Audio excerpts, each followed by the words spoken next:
Hello everybody, time for another mail day. This time it's going to be really short.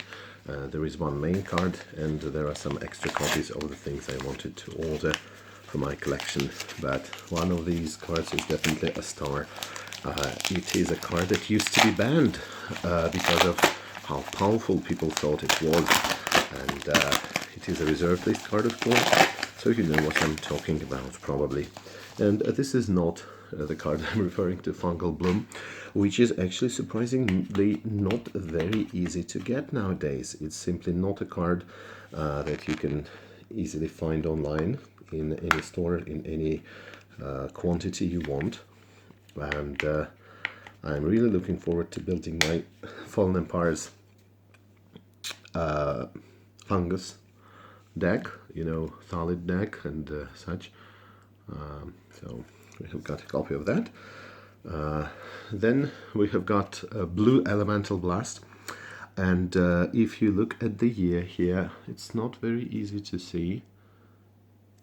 You will see that this is actually a book promo, right? This is really an interesting case we are going to talk about when we discuss some specific cards, some interesting reprints. There is one more Fungal Bloom. These are not perfect copies, as you can see. Now I believe I have got how many? 3 of these, so I could definitely start building my deck. And then we have got Fireball. Fireball again, the magazine promo or whatever it's called. If we look here, right, 1994, as you know. The typical stamp with the date would be, of course, 1995, which would be the 4th edition. In revised, you didn't have the year, and summer edition is, of course, entirely different. So this is not summer edition, even though some people would like to think that and think that they're incredibly rich, but this is certainly not the case, unfortunately. So yeah, it is simply these 2 promos, Fireball, Blue Elemental Blast. That is it. Just interesting for variety. But the main card I've got in this shipment is Ali from Cairo himself. Ali from Cairo. First of all, it is a card by Mark Poole. And you know, I have mentioned many times that Mark Poole was my original, very first favorite artist.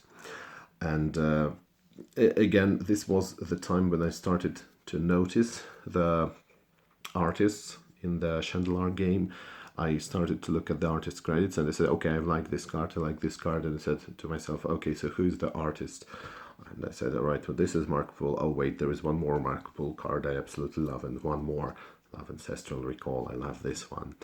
I love Phantasmal Forces and a lot of other cards. So I said, okay, so Mark Poole is going to be my very first favorite artist. And of course, nowadays I appreciate them all. They are different, but Mark Poole is going to still be the very first artist that I started to pay attention to. And if we look at this card, well, definitely he is in Cairo. So just summon Ali from Cairo. This is amazing. This is amazing, my friends. That, can you imagine, this thing existed before there was actually the legendary rule. So of course, if this card was printed in a subsequent set, then of course it would be a legend. I mean, not in the subsequent one, you understand. I'm not talking about antiquities, but I'm talking about legends. But it's simply amazing. This is a card that you thought would make you invincible, right? And in the original Chandelier game, when Ali from Cairo prevents some damage to you, you will see this pop-up message, and it will be saying Ali from Cairo is doing his thing, doing with N apostrophe, not NG.